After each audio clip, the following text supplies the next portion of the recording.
I pledge allegiance to the flag of the United States of America and to the republic for which it stands, one nation, under God, indivisible, with liberty and justice for all.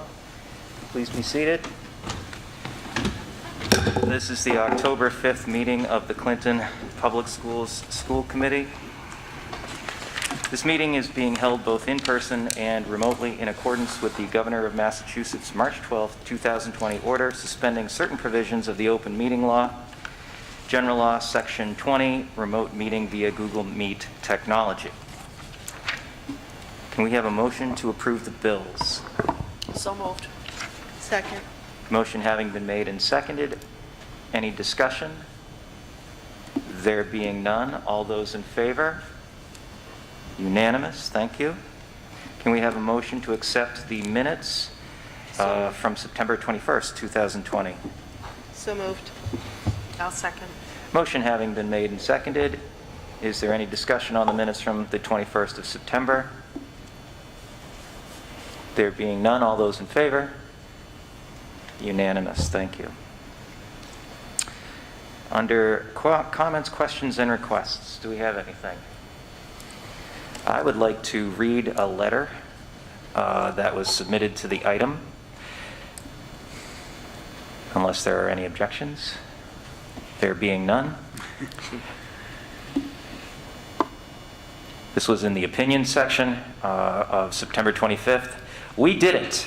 We have successfully completed our first week back with our students since March. Under those masks, we saw smiling faces.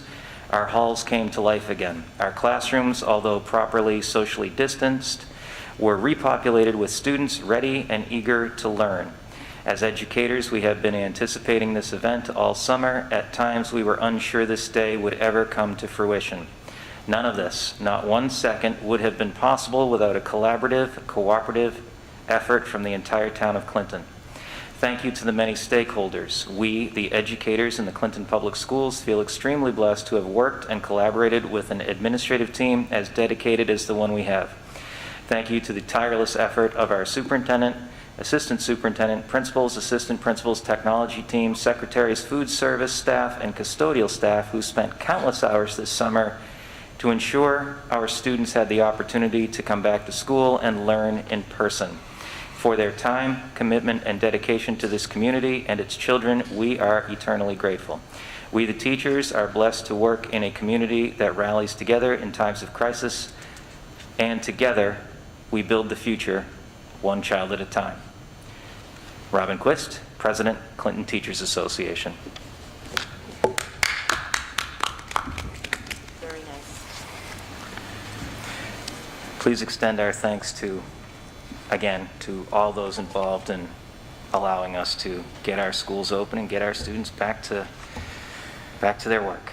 Well, and we had one more exciting moment today. We had our very first 8th grade goal team band rehearsal outside. Oh, terrific. And they were like 10 feet apart, and then kind of our specialized masks aren't in yet, but they had their masks on their instruments, and they kind of made this mask work as best as they could. But it was so good for them to create real live music today. Nice. So, Well, thank you again for all of your efforts, your continued efforts. you're welcome. Dr. Meyer. Okay. So I would just piggybacking off that letter that the CTA wrote, Robin wrote, that was very nice. And I did share that with Commissioner Riley, and I shared it with Tom Scott, the Executive Director of the MASS, and just to show them that, we can make it happen if we work together and follow the guidance. And they were very impressed, so thank you. So Superintendent's Report starts with a unfortunate retirement letter. Received a letter from Mike McEachran, reads, effective December 1st, 2020, I will be retiring from my position as Director of Technology for the Clinton Public Schools. This decision was necessitated by recent health concerns. I'm extremely grateful for the opportunities I've been given and the experience I've had working in Clinton during the last 4 years. I'll miss the students, faculty, and staff whom I've interacted with daily. I'd like to extend a special thank you to the technology team. I've been wonderful colleagues and friends. I only wish the best for students and staff at Clinton Public Schools during the 2021 school year and beyond. So Mike will be missed. He is here till December. I actually working primarily from home because that's what he's been cleared to do. I was in the office yesterday, and I saw him yesterday. He was coming in to grab some Chromebooks to bring back to his house so we could set them up and then bring them back. So he's still very much a part of helping the team, but he is working from his house due to medical reasons. And he's going to stay on board till December. So our goal, we have the position posted. The posting closes the Tuesday after Columbus Day, or whatever we're calling that holiday these days. And we'll be able to hopefully move. Our goal would be to get someone in place early November, so that there's at least a time, transition time there. So we know technology is one of those things where you kind of need some overlaps for someone to show you the keys. So, and I guess the other thing I would just say is that, Mike did a great job for us this whole summer, and I think really getting us where we were and able to deploy that many Chromebooks and get up and running. Ever since this whole shutdown hit, he's been a tremendous asset and really stepped up and did a great job for the kids, and he will be missed. So I guess I would ask Mary to please extend our thanks to him for his tremendous service and contributions to the Clinton Public Schools.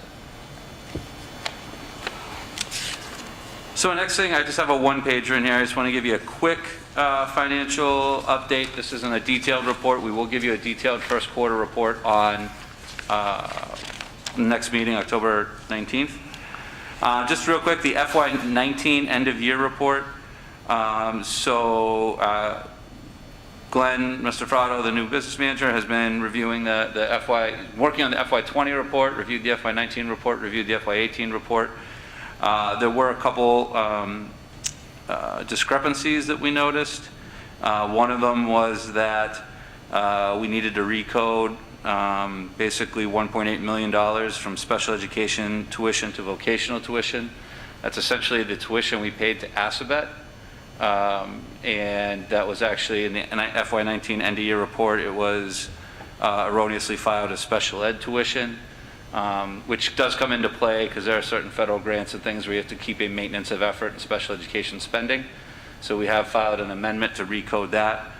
Additionally, there was $117,000 of sick leave buyback that was paid at the end of FY19 that was not reflected on the FY19 report. And that can be a little bit tricky because those are actually paid out of encumbered funds. So they are technically paid in the next fiscal year, but they were encumbered from the previous year. So I think that's part of the transition there.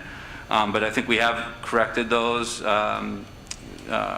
Frotto did a nice job going through and highlighting any areas he had discrepancies, and we were able to meet and go through all the discrepancies and account for them and get that amendment in. The FY20 end-of-year report, we requested an extension until 10/31. They normally do October 1st. Pretty much, everyone pretty much gets most school districts request an extension and get the additional extension for one more month. Right now, we're currently working with the town on reconciling accounts and going through the cost allocation agreement to make sure that, if you remember, we approved one last year that accounted for director of facilities and those types of things. So I was working with Diane on getting those figures so we can incorporate them in the FY20 end-of-year report. And our FY21 first quarter update will be provided next week, or next meeting, excuse me. I did just want to show a quick thing. This was just a salary spreadsheet that we were working on. So in our general fund, we had $16,059,000 allocated for salary. So far through quarter one, we've expended $1.3 million. And if you look at our encumbered salary, so basically all our salaried employees, what they would be scheduled to make between now and the end of the year that we have not paid yet, it's about $14 million, which would leave us a balance of $665,000.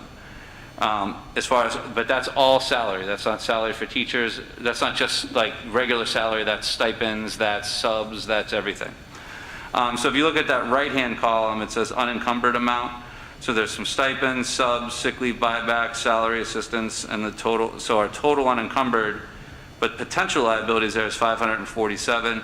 If we subtract that out, that leaves us about 117,000, and there are 2 teaching positions right now that we are attempting to fill. So we're right about on track with salary. So that's just the one thing I wanted to at least give you a ballpark on, is that we're in pretty good shape in salary. I know at one point there was some, as we kind of added some additional sections and remote teachers, we were going over in some lines, but we know we were under in some other lines when there were some resignations that we didn't replace. So right now it's pretty much all evened out. Like I said, we'll get you an exact account by account breakdown for the next meeting. Any questions? Okay. For the FY20 circuit breaker, we did get that claim in. Our instruction and tuition costs, our claim was $949,000. Basically, that's our amount that's over the 4 times the foundation budget there that's eligible. Based on the reimbursement rate, you would see what we would get for a circuit breaker claim, but the state has not yet finalized a budget, and because of that, they have not yet finalized the circuit breaker reimbursement rate. So we'll have to kind of stay tuned on that to figure out what reimbursement we would be looking at getting during the next fiscal year. Does that change every fiscal year normally? The budgeted percentage? Yeah, the percent reimbursement typically kind of changes each fiscal year.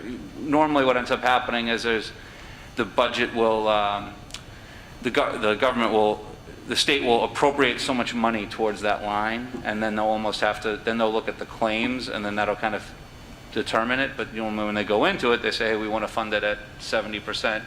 This is what it should be. I think statutorily it's supposed to be 80%, but I don't think they or subject to appropriation. And then transportation was supposed to get phased in as part of the eligible transportation, or as part of the Student Opportunity Act, but only at 25% for this year. So if they manage to fund that, that would be an additional $13,000 we could claim. But they did say that they would anticipate that they would probably fund regular circuit breaker first before getting to the transportation part, depending on the available funds. So it's just a quick snapshot of where we are right now. We've already started kind of looking at our FY 22 budget and going from there. The next section I have here is transitioning into some of our reopening updates. So I just want to start with looking at the health data. There's a graph in there that kind of shows you our trend. The red line is at 8, the yellow line is at 4, and you can see the blue line shows our data from week to week. The most recent week of data, September 30th, we were at 314 total cases, which was an average for cases last 14 days was 15, and it was a rate of 7.6 in terms of average daily incidence per 100,000 people.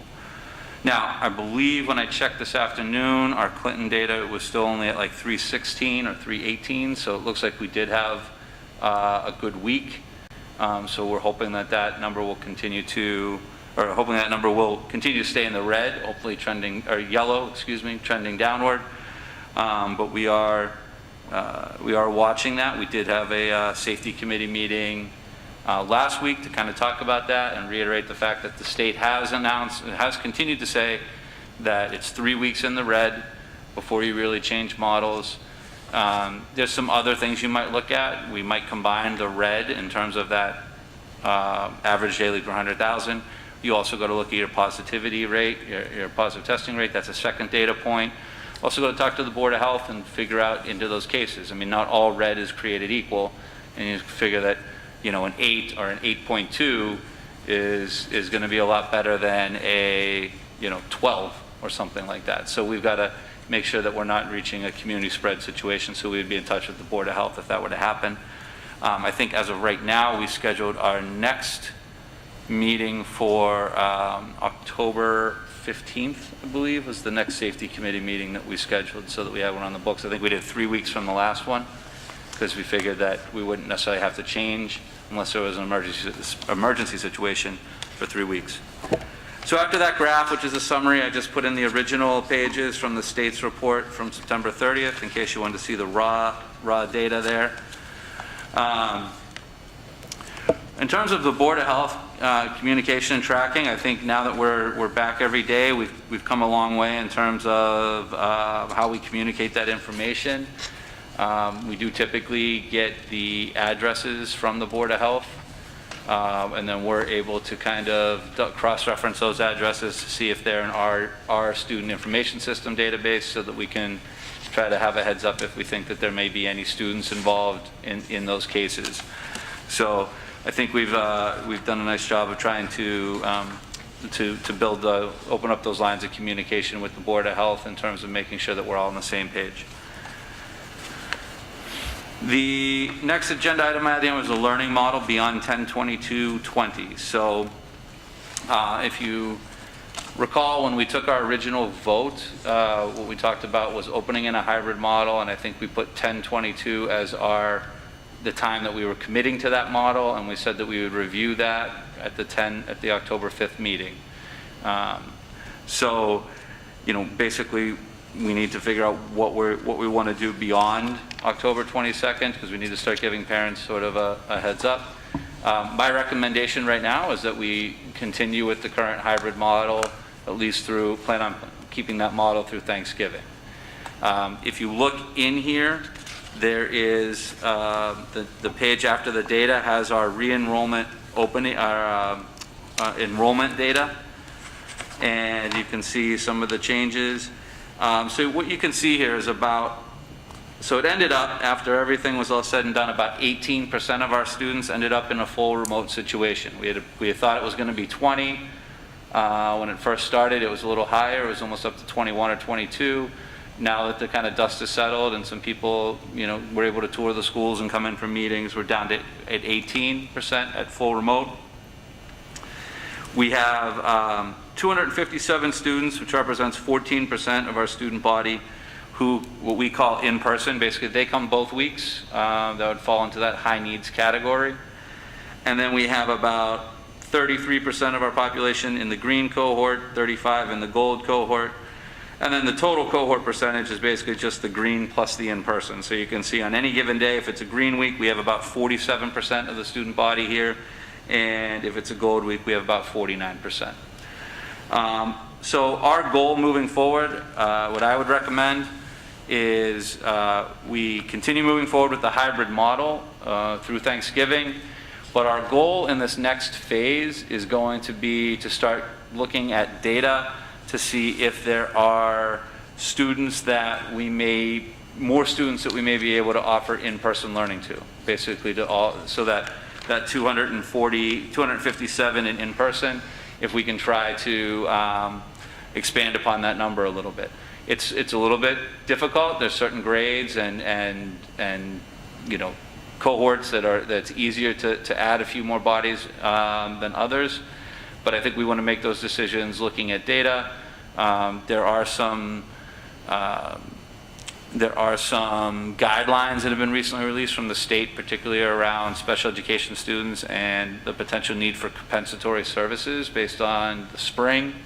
And looking at data, we might be able to identify some of those students who may be eligible for compensatory services and bring them in for both weeks right away too, as their compensatory service, is to allow them the full in-person learning. So that's my recommendation, is that basically we plan on continuing in the hybrid.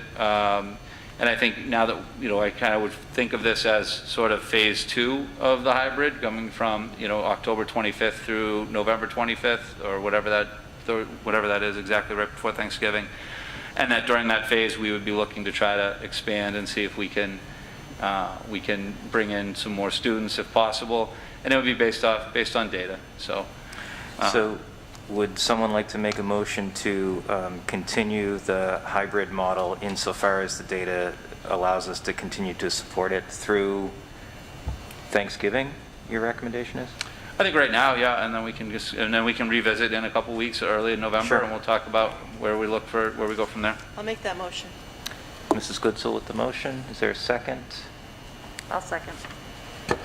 Any discussion? Any further discussion? Joe, I just have one thing, and I don't know if it, Can you speak up? yeah,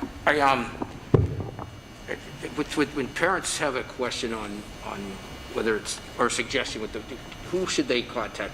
Would it be like the vice principal or principal, like, as this is going forward, I like it. I mean, I'm Yeah. just saying, I think a lot of it's, they get a lot of their information shared from each other, but they have a specific question about the system they're using or feedback. I know you wouldn't want it, I wouldn't assume you'd want it all to you. Should it just go to the principal? If you don't have an answer now, I can. Yeah, you're saying like if individual parents have Right. questions or Yeah, I mean, concerns? if it's an individual Yeah. teacher, I get that, but Yeah. if it's a kind of a system question, Yeah. I'd I say. don't want to get specific right now. Yeah, I'd say no. It's probably best to start. I think it would depend on what you think the suggestion is. If it's more of a huge system-wide suggestion, and it's something that you wanted to reach out to me with an email or something, that's fine. If it's more of a building-specific type thing, I think reaching out to the principal or assistant principal is fine. And then as we continue to kind of, at our meetings, look at refining things, I mean, I think that's, we're still all learning a lot of this stuff and still trying to piece it together and trying to make sure that our students are prepared for whatever learning model we need to go into. And everything I received was positive. It was just, kind of working the actual system. Yeah. But, yeah. Thanks, Joe. Yeah? Any other questions? Okay. All those in favor? Unanimous? Thank you. So I guess, and I think, it's always just said till Thanksgiving, I think we know that hybrid is not a perfect system, and it's not perfect for all families. I think right now getting students in 50% of the time is probably the best we can do right now. So the more students we can maybe try to add to that, we can. I figure, my personal view is that, my principals are ready to we have a meeting tomorrow to talk about some things, and I think we're trying to figure out how we balance everything, because we're looking at all these different possibilities at this point, because I feel like we shouldn't really just live in a hybrid zone, right? So if we're in a hybrid and we're continuing to go in the hybrid and the data is saying we should stay in hybrid, we should be looking to say, well, how can we start bringing more kids back? How can we start bringing more kids back? And we should try to incorporate that as we go through. At the same time, we're also trying to prepare for are we prepared to switch to remote learning at a moment's notice if we need to? And do we have that communication prepared, those expectations outlined? And are we prepared to go to something like a remote plus where only the high need students come to school if the data and the conditions required that? So we're really just in that process of now we've focused so much on the hybrid for the opening, we're stepping back and kind of looking at some of those other components of the plan to really refine them now with what we know and say, okay, if we had to do it, could we? And just getting that stamp. So, but it's good. I feel good where we are. I should say, too, just for the sake of clarity, that the motion was to continue the hybrid model, but you all understand that we also have a fully remote model that's working simultaneously as well, that we're also continuing. Yep. Okay. The next one, technology, I put FC 118 after that. That just stands for Fund Code 118. That's a grant code. So we did receive about $100,000 in a technology grant earlier in the year. That was for Chromebooks, additional hotspots, and also some additional software. We did get those Chromebooks in. We have all the Chromebooks in that we need to be fully one-to-one from K to 12. We are in the process of still configuring and distributing some of the kindergarten Chromebooks, but every other grade level, 1 to 12, should have them.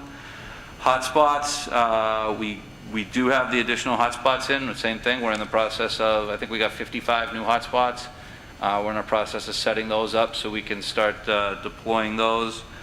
And some of the software was more smaller software for those programs, more specialized things to add on for certain populations and cover some gaps.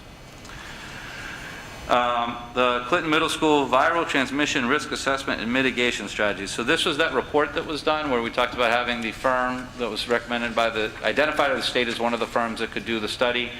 They came in, they did go through the building. I did not give you the full report in your packet. I know I emailed or sent you a link to the full report. The full report is pretty lengthy, and it does cover a lot of things. I mean, it covers things from, what foliage you should have outside the building, those types of things, right? But the main purpose, I would say, for us was the ventilation systems. That was the primary driver for this study. And I did give you the appendix or the section on ventilation systems that is in your packet. And I think the biggest takeaway from this is the class capacity. So I'm trying to find exactly.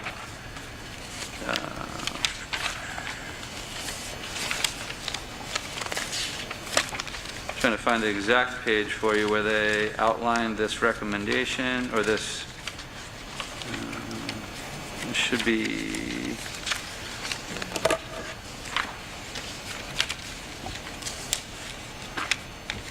Okay, so it's where they start doing the math. That's when it started making sense to me.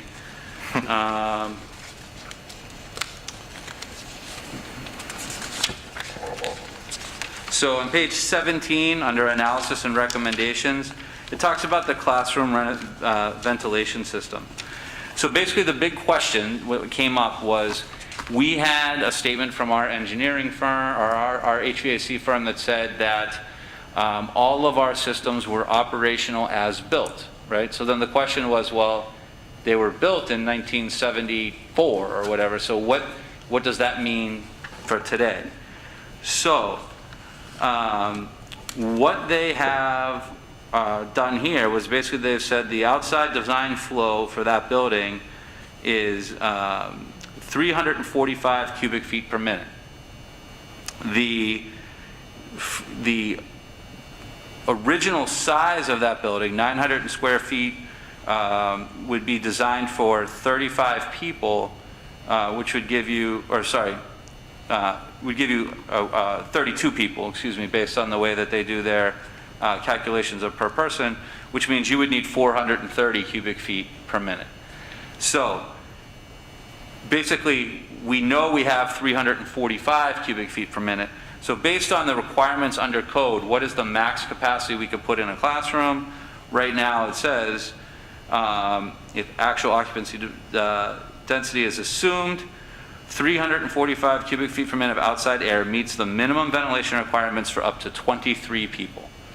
So I think that was like in my mind, that was the biggest takeaway, is to say that as long as I don't have more than 23 people in a classroom, what I should have is sufficient airflow. And right now in the hybrid model, we do not have anywhere, and with the social distancing guidelines, we don't have anywhere near 23 people in a classroom. So I know right now, from a ventilation standpoint, we should be good. One of the things that I did note about that, though, is that moving forward, that's something that could have some budgeting and planning implications as we move into next year, because I think even moving into, whether it's a spring or whether it's next year, whenever we kind of start trying to get back to full in-person, that means that I need to keep in mind that COVID's not going to go away overnight. So we're going to need to keep in mind that we're really going to try to build our structure around sort of that 23 people in that space.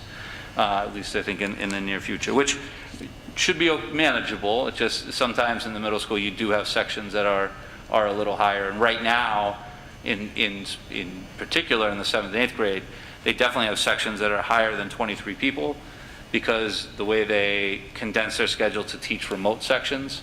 But those 23 people, they might have 28 kids in a class, but it's based on the fact that they only ever have 14 there. You know what I mean? Because right now it's hybrid.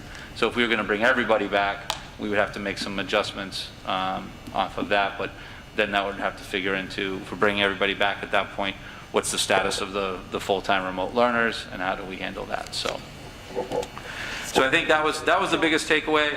Our goal is to, Russ Carlstadt Mr. Carlstadt will come. I think we're going to have him come to the next meeting, which will be on the 19th. Our goal is to discuss some of these findings once we have had a chance to really comb through the report at the safety committee meeting on the 15th in preparation of the school committee meeting on the 19th. I think the only other primary recommendation they had in there that seemed feasible, there were kind of two more around ventilation. One was around potentially adding some UV light, and the other one was potentially adding some sort of humidifiers, those types of things. Humidifiers can get messy, because all of a sudden you go from you have dry air this week and you're trying to cool it off, and then next week you got mold problems, so humidifiers can be a little tricky when it's not built into your system. But the UV light is probably something that we are looking at. There's a bunch of different UV light solutions right now in terms of some can be mounted in classrooms, some can be almost like portable things that could go around at night using UV light to help purify air. So we're kind of looking into some of those solutions. We'll probably present that at the safety committee meeting. Thank you. Questions? I just had a quick question. I know when we did the tour of the middle school, there were freestanding units, air purifiers Yep. in the classrooms. This doesn't include those, correct? That, when they talks about that airflow, no, Right. it's talking about Okay. that cubic feet per minute is based on the actual On the existing actual ventilation. system? Yep, Not the extra that we added? correct. Okay, correct. thank you. Good question. Any others?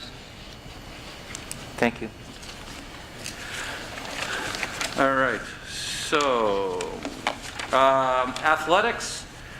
So, Friday, I went down by the spillway there and watched a little bit of the cross-country meet that we had here in town on Friday.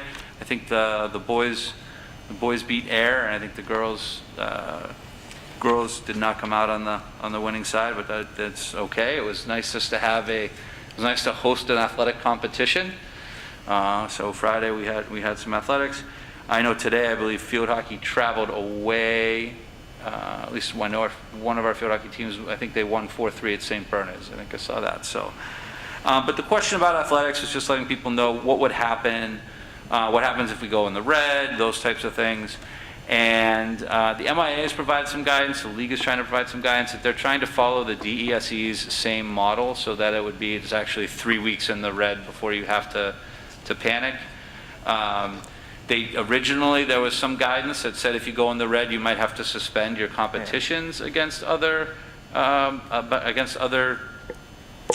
schools. I think they've walked that back a little bit, but I think once again it comes back to you can't use one indicator for any given thing, right? Because we were 7-6 last week. If we went to 8-0 next week because of one additional case over a 2-week period, like that's not a huge change. But if you went to red because now we're at 11 and you had a positivity rate of 4.5 or something like that, now it's a much different story. So I do think that there will be a little bit of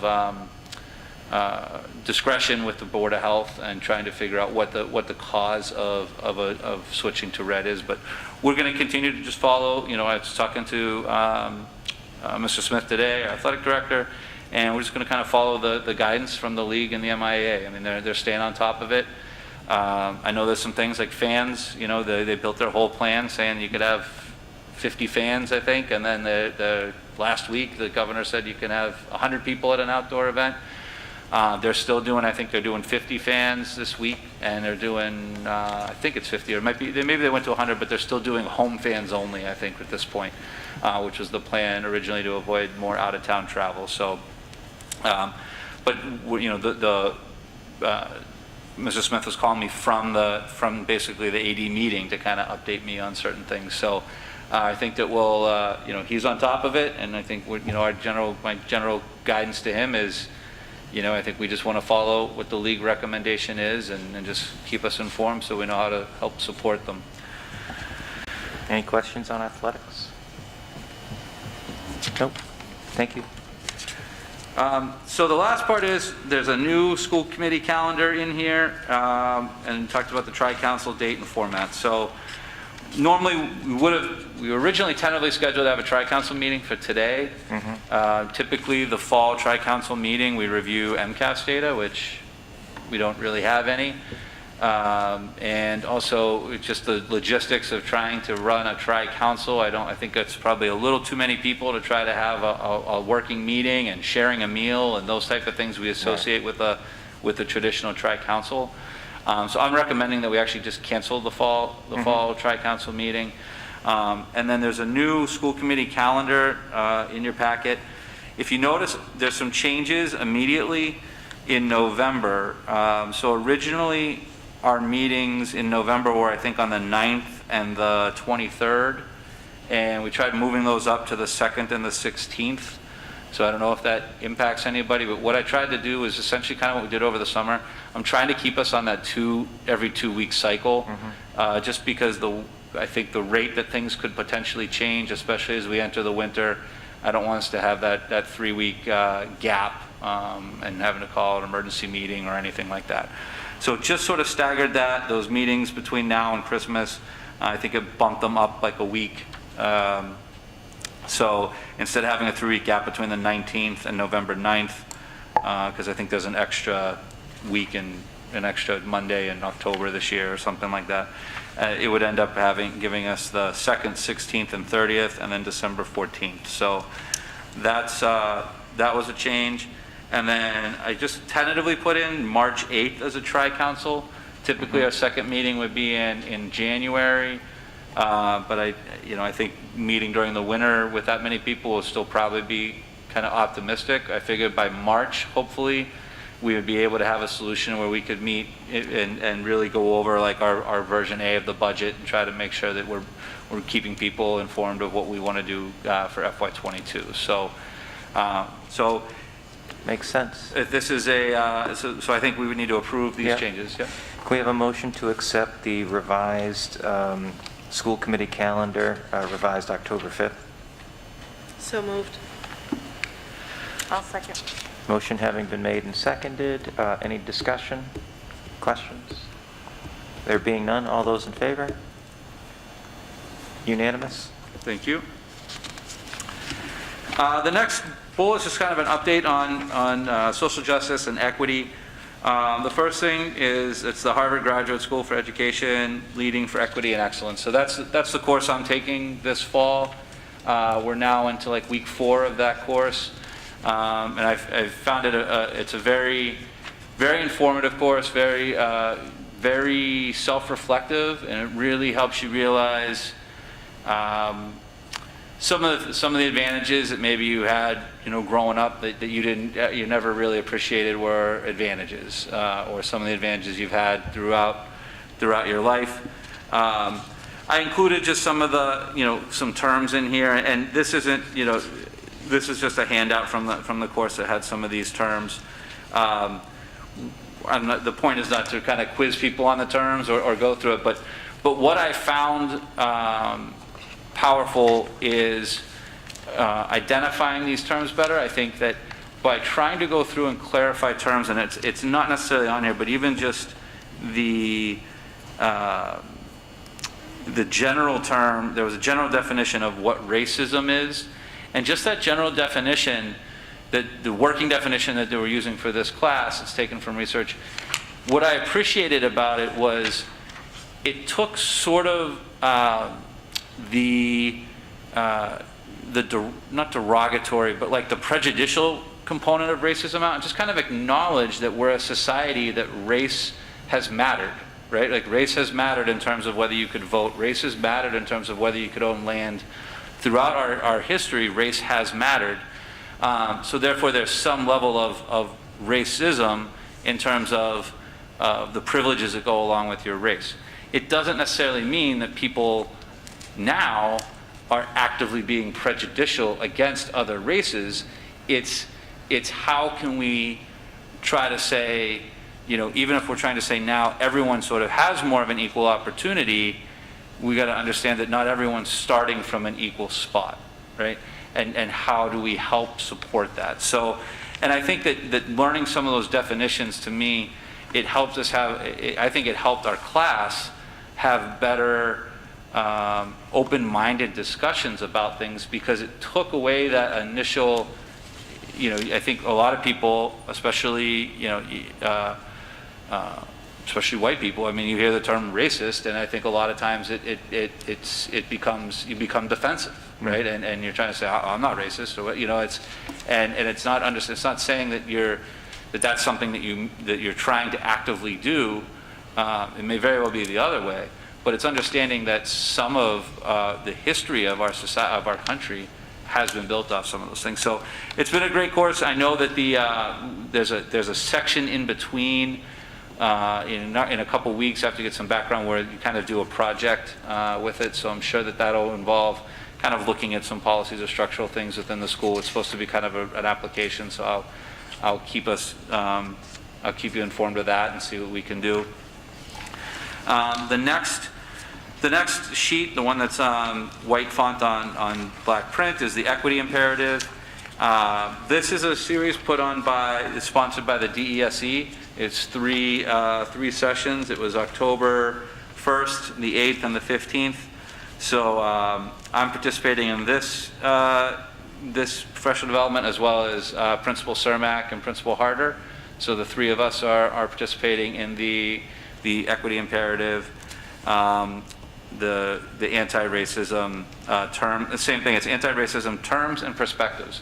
So it's really trying to make sure that we're getting a true understanding of what we're all talking about. And I think the key to having open, productive dialogue about how to improve equity is to make sure that we have a better understanding of what we're actually saying when we're using certain terms. And I think that's sort of what these classes are helping us to identify. And then after that, there's 2 pages. It just talks about TNTP. They're going to be facilitating. That's the group. They did our anti-bias training last year, and they'll be facilitating the diversity network for this year. And these are some of their goals on cultural proficiency, talent strategy, and those types of things. So you can see a little bit about what the diversity network looks like. We will be participating in that again this year. That is, and I put another note on the agenda, that's Fund Code 216. So that's also a grant opportunity through the teacher diversification pilot program that we should be entering year 2 on. They've not given the final awards yet, but we have already been invited and registered to the diversity network stuff for November 19th. Any questions on equity? Thank you. The elementary school turnaround plan, that's another one, Fund Code 222. So that was the turnaround grant application. So we were awarded that grant last year as a planning grant. This year we're eligible for $15,000 for an implementation grant. So we have applied for that. There is they kind of changed the turnaround plans. Used to be very, very lengthy documents. Now they're called sustainable improvement plans.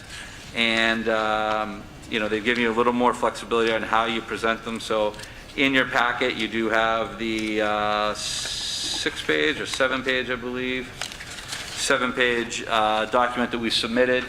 We had to submit this document. If you remember last year, the Clinton Elementary School was identified for having a low-performing subgroup, and as we mentioned, that subgroup was our white students, and we did a lot of research, working with the state, looking at the root causes, looking at different initiatives we might need to implement, and then this plan pretty much represents the steps that we're taking and some of the goals we have moving forward.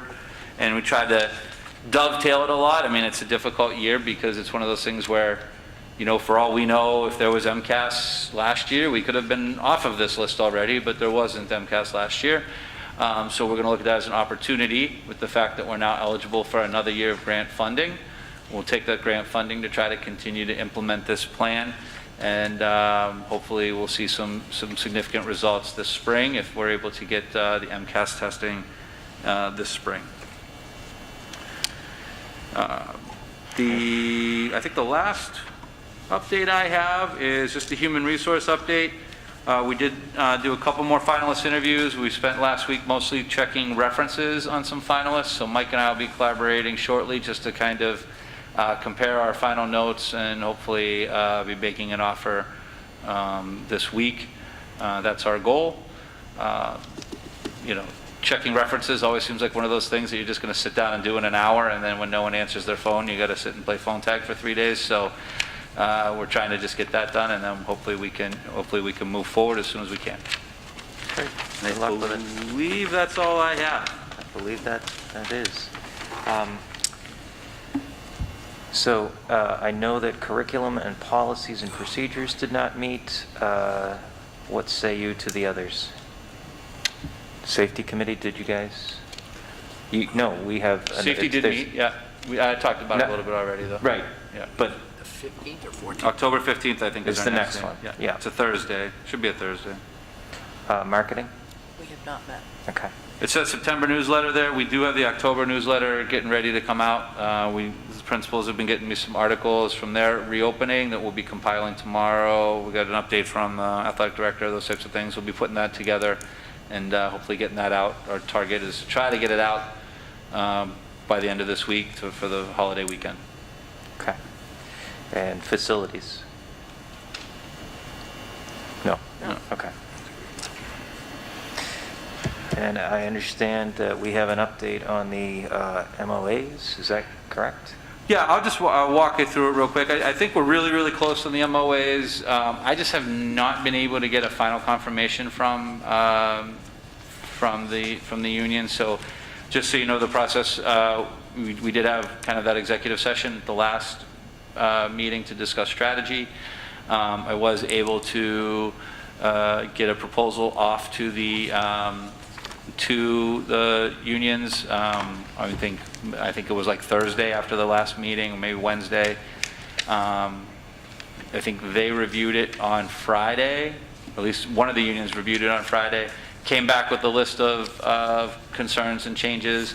I think I ran a couple of them by the negotiation subcommittee, but we were able to make some tweaks, get it back out to them in a draft form, and we have yet to hear from them formally on the final draft form that we have right now. I think they're very, very close. I think that they might even be done. I just have not heard from them yet. So I think at this point, I think it would be premature for us to vote. I think that we could just keep this on the agenda till the next meeting. And that's fine. I know superintendent's contract's on there as well, but we could just make all the contracts to the next meeting if we would like to defer that. Yep, sounds good. Okay, anything under old business? Anything under new business? I just got one thing, Joel. Yes, sir? Is the principal of the elementary school on there? Is she on? Yeah. All right, I went down the elementary school this afternoon to do a pickup. I just want to say firsthand, I saw the system they have down there is amazing. And if anyone was down there today around 3:20 and they were held up, that was me. I was not aware they had a great system, and I was the one that was confused and getting out of my car. And so I want to apologize to the staff down there. They had a great plan, and there were people behind me that were like getting impatient. I apologize. Let the record show Mr. Bailey apologizing for gumming up the works. I know there were people trying to get home, and I was the guy holding it up. All right. Get out of your car. But indicative of a system that still functioned even with you, Despite my... even with you involved in it. Yeah, don't get out of your car. Anything else? Okay. Can we have a motion to adjourn? I'll make that motion. Motion made, seconded. All those in favor? Unanimous. We stand adjourned. Thank you, everyone. Have a good night.